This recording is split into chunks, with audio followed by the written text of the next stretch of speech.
Alright, so next up, we've got Oliver Twisted, which is another film I saw when I was younger, but I don't remember anything about this one.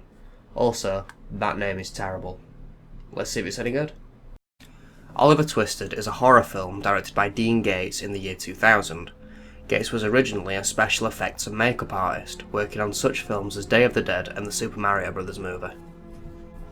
The film opens up with some stupidly drawn faces. We then cut to an insane asylum, where a crazy person with long hair is hunched over in a cell. The doctors knock him out and send him over to get his head shaved by a wannabe Jack Nicholson. You need a cold shower, bro. Shit, that's colder than a dead penguin. Yeah, but you're not as crazy as a porcupine. A what? He brought up the penguin. What the hell is all that about? Anyway, the crazy guy, who is actually Oliver, wakes up and kills the doctor. The nurse somehow knows this is happening and knocks him out with some tranquilizer darts. We then meet our main character Livy, and her annoying friends Bill, Kristen, Trish, and Kev, who can't act for shit. God, what time is it? Time for Kevin.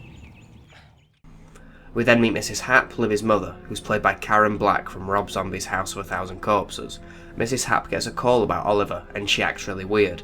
The editing gets really messy, and she ends up at the hospital talking to Dr. Cassandra. We learn a bit about Oliver here. Apparently he is Mrs. Happ's nephew, and his parents both died in a car crash. The doctors say that Oliver is in a coma, and that he can't stay in the hospital as it will cost too much, so Mrs. Happ reluctantly agrees to care for him at their home. We also get cuts over to Livy, who is taking medication and having crazy dreams. The next day Mrs. Happ tells Livy and her cocky brother Jeff about Oliver, and Jeff seems quite excited. Oliver is dropped off in the afternoon and Jeff is dying to meet him, but Mrs. Happ says no. She cuts her hand, walks upstairs, and smears blood on the Welcome Home Oliver sign that Jeff made, and for some reason the sign absorbs the blood. Okay. Jeff soon visits Oliver, however, and draws all over him, but is shooed out by Livy, who tries to clean him. Then Mrs. Happ shoos out Livy and hums some creepy tune.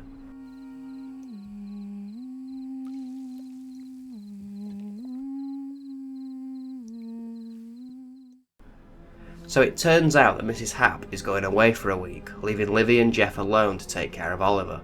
Livy drops her off at the airport, and we learn a few things. One, that Mrs. Happ has kept Oliver a secret, and two, that Livy wants off her medication, as she thinks she's getting better. Apparently she used to have seizures. Not sure why they say all this at the airport. They must have had a really quiet car ride. Jeff bunks off school, and that evening, Livy and her friends decide to have a party. We get some terrible acting, or maybe it's just terrible writing. So, when do we get to meet Rip Van Winkle? No, I don't think so. Why not? Is he like hung from wires and stuff because of his coma? And after some shenanigans, Livy kicks everyone out. She previously ditched her medication at school, and we get a genuinely creepy shower scene. She prepares Oliver's medication, and gets curious and wants to have a look at him, but she gets a headache. She leaves, and Oliver twitches his toe and breathes. Guess the medication woke him up. The next day, Livy has a vision of a handless postman. At the same time, Oliver gets up and machetes a postman's hand off. After a nice shot, it is evening, and Livy checks on Oliver. He's replaced himself with the postman though, and Oliver has in fact gone to the hospital to attack the nurse who tranquilised him.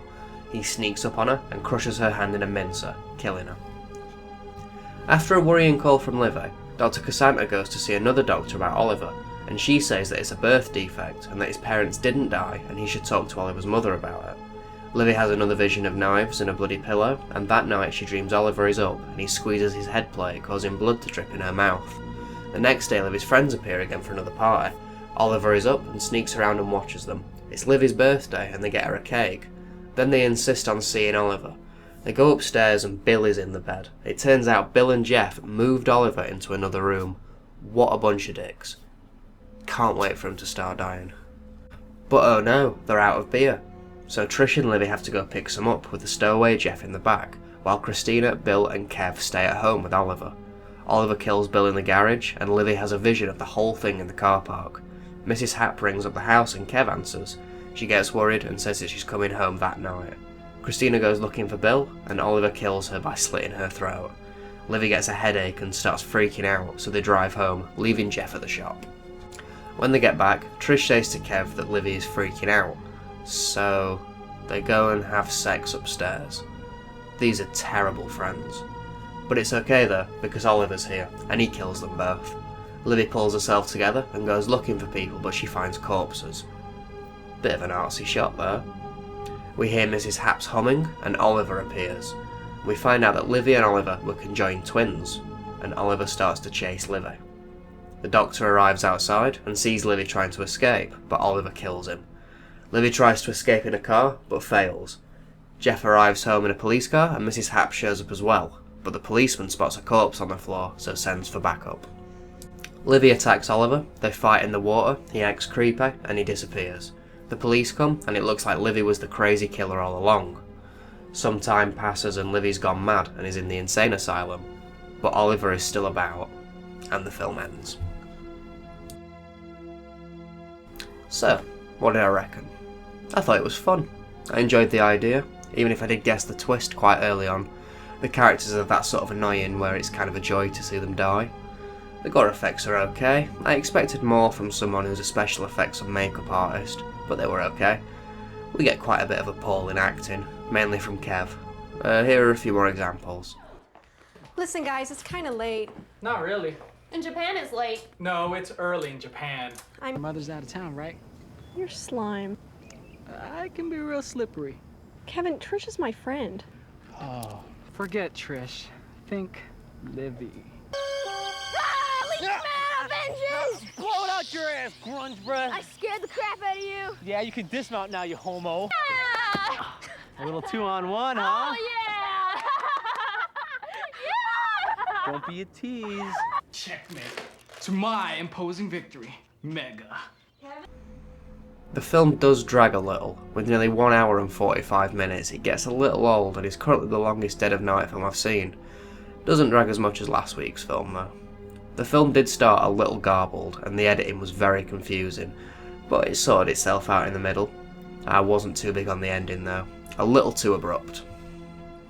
And now for the release. The aspect ratio is okay, and the quality is serviceable. It's a little grainy but watchable, and the audio is okay as well. But now for the DVD case, and the description isn't very good, especially the last part. It took us a while to figure out what it meant, and we thought it was giving away the twist at first.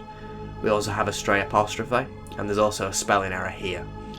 We've also gone back to filmography, not had one of those in a while.